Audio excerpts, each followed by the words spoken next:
Lecture number 13 subject biology class FSc part 1 chapter number 2 biological molecule topic introduction to biochemistry. आज हम biochemistry का introduction लेंगे।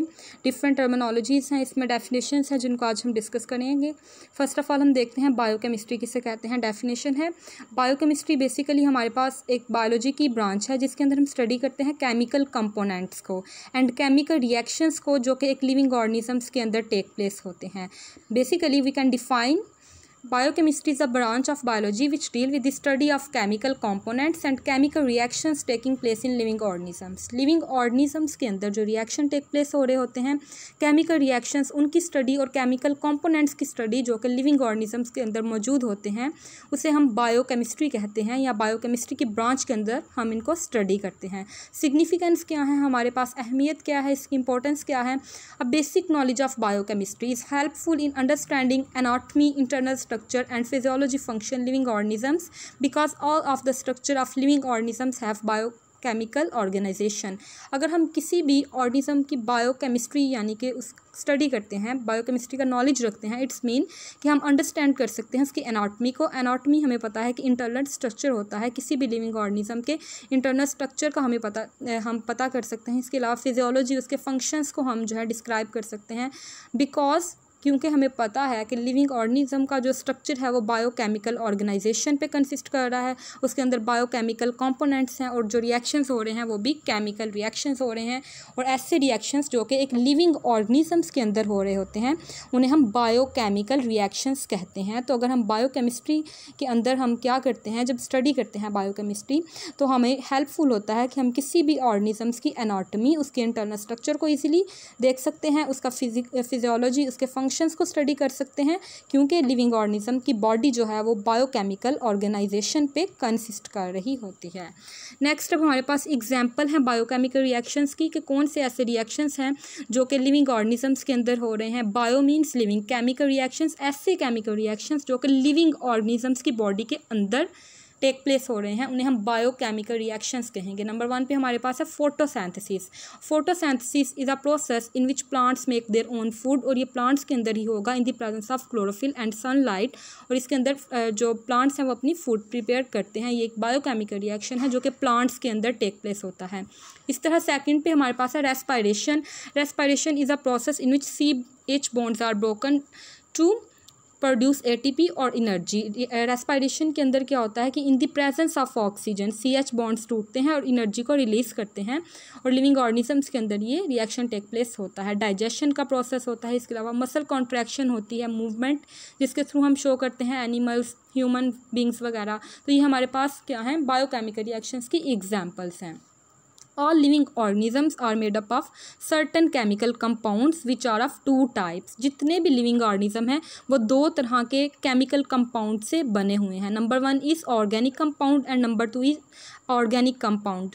Organic and inorganic compound से living organisms की body जो है वो बनी हुई है। सो ऑर्गेनिक कंपाउंड्स को हम देखते हैं। डेफिनेशन क्या है, ऑर्गेनिक कंपाउंड हमारे पास ऐसे कंपाउंड्स होते हैं जो कंटेन करते हैं कार्बन और हाइड्रोजन बोथ। ठीक है, एक कंपाउंड जिसके अंदर कार्बन और हाइड्रोजन एट अ टाइम मौजूद है उसे हम ऑर्गेनिक कंपाउंड कहेंगे। एग्जाम्पल में हमारे पास आ जाता है carbohydrates, protein, lipids and nucleic acids. इन तमाम के अंदर जो है कार्बन और हाइड्रोजन एट अ टाइम जो है वो प्रेजेंट होगी, that's why these are the organic compounds. इसी तरह हम इन ऑर्गेनिक की बात करते हैं। इन ऑर्गेनिक कंपाउंड्स डेफिनेशन देखते हैं, compounds in which carbon and hydrogen not present together at called inorganic compound. Inorganic compounds ऐसे कंपाउंड्स होते हैं जिनके अंदर कार्बन और हाइड्रोजन जो है वो इकट्ठी प्रेजेंट नहीं होती, यानी कि एक कंपाउंड के अंदर कार्बन तो प्रेजेंट है बट हाइड्रोजन नहीं है। अगर हाइड्रोजन प्रेजेंट है तो कार्बन नहीं है, दोनों एट अ टाइम मौजूद नहीं है, तो ऐसा कंपाउंड इनऑर्गेनिक कंपाउंड कहलाएगा। Example of inorganic compound like water, carbon dioxide and ammonia. Water की अगर हम बात करें, वाटर के फार्मूले को देखें H2O। हाइड्रोजन तो मौजूद हैं 2 मालिक्यूल लेकिन साथ कार्बन कहीं भी नहीं है, ऑक्सीजन है नेक्स्ट, तो हमारे पास ये क्या है, इनऑर्गेनिक है। इस तरह कार्बन डाइऑक्साइड की बात करें CO2, तो ऑक्सीजन है साथ हमारे पास कार्बन है, हाइड्रोजन मौजूद नहीं है। तो हमने क्या कहा था कि ऐसे कंपाउंड जिनके अंदर कार्बन और हाइड्रोजन इकट्ठी मौजूद ना हो वो इनऑर्गेनिक कंपाउंड्स कहलाते हैं। नेक्स्ट अब हम देखते हैं chemical composition of mammalian cell. जो हमारे पास मैमल्स का सेल है उसके अंदर केमिकल कॉम्पोजिशन क्या होती है, यानी कि डिफरेंट जो केमिकल कंपोनेंट्स हैं वो कितने कितने % मिलके एक सेल को बना रहे होते हैं। तो नीचे आपको जो टेबल नज़र आ रहा है उसमें डिफरेंट केमिकल कंपोनेंट्स दिए गए हैं और साथ उनकी परसेंटेज दी गई है मेमेलियन सेल के अंदर। वाटर की अगर हम बात करें तो मेमेलियन सेल के अंदर 70% होगा सेल के अंदर, proteins 80%, carbohydrates 4%, lipids 3%, DNA deoxyribonucleic acid 0.25%, RNA ribonucleic acid 1.10%, enzymes और hormones 2%, inorganic ions 1%। These are the concentration of chemical components in a mammalian cell. Next अगर हम बात करते हैं मेमेलियन सेल की, तो हमने बात कर ली बैक्टीरिया सेल के अंदर केमिकल कॉम्पोजिशन क्या होती है। तो इसी चार्ट को, इसी टेबल को फॉलो करते हुए वाटर को अगर हम देखें तो हम इसको बैक्टीरिया सेल के अंदर देखें तो 70% होगा।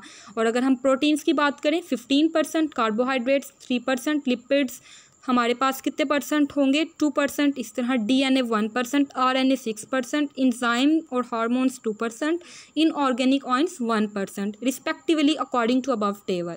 जो आपको टेबल बाकी ऊपर दिया गया है उसके अकॉर्डिंग जो कंसंट्रेशन है बैक्टीरिया की वो आपने इसको मेमोराइज कर लेना है। These are the composition, chemical composition of bacteria cell. So next अब हम देखते हैं मेटाबॉलिज्म क्या होता है। बेसिकली हमने लेक्चर का जब स्टार्ट किया तो हमने कहा बायोकेमिकल रिएक्शन टेक प्लेस होते हैं। अब लिविंग ऑर्गेनिजम्स के अंदर जो केमिकल रिएक्शन टेक प्लेस हो रहे हैं उन रिएक्शंस को, उन केमिकल रिएक्शन को हम कलेक्टिवली मेटाबॉलिज्म का नाम दे देते हैं। प्रॉपरली अगर हम इसको डिफाइन करें, इसकी डेफिनेशन क्या होगी, all the chemical reactions taking place within a living organisms are collectively called metabolism. Metabolism की हमारे पास 2 टाइप्स होती हैं। There are 2 types of metabolic reactions, anabolism and catabolism.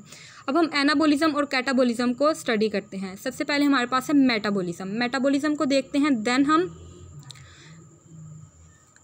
Anabolism और कैटाबॉलिज्म उसकी टाइप्स को स्टडी करेंगे। डेफिनेशन देखते हैं मेटाबॉलिज्म की, all the chemical reaction taking place within a living organisms are collectively called metabolism. There are 2 types of metabolic reactions, anabolism and catabolism. नीचे आपको diagram नज़र आ रही है, बेसिकली एनाबॉलिज्म और कैटाबॉलिज्म इसमें शो हो रहा है।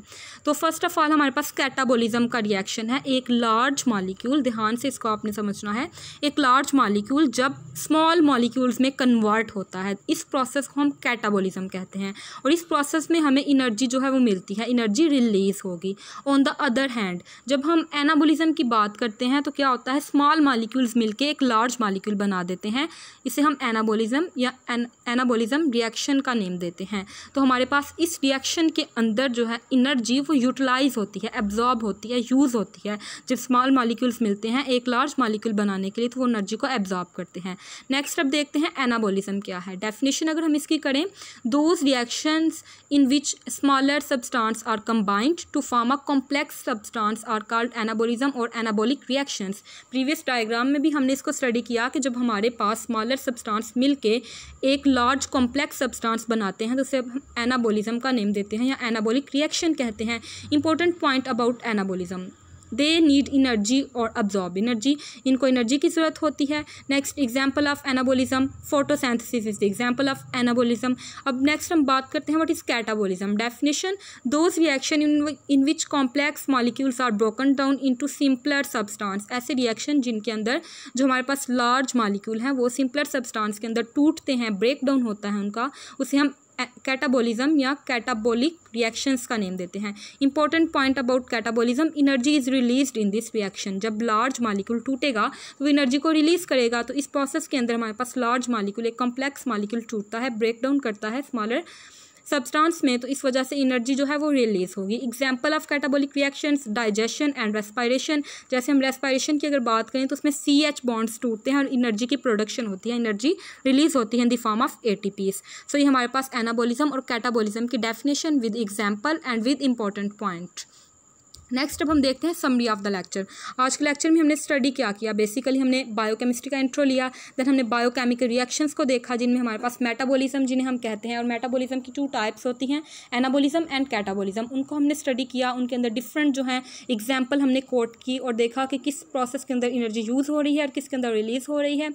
बायोकेमिकल कॉम्पोनेंट्स को हमने देखा, देन हमने कॉम्पोजिशन देखी, बैक्टीरिया सेल के अंदर किसकी कॉम्पोजिशन देखी हमने, केमिकल कंपोनेंट्स की कॉम्पोजिशन, और मैमेलियन सेल के अंदर हमने केमिकल कॉम्पोजिशन को स्टडी किया। तो होप सो कि आपको लेक्चर जो है वो अच्छे से क्लियर हो गया होगा।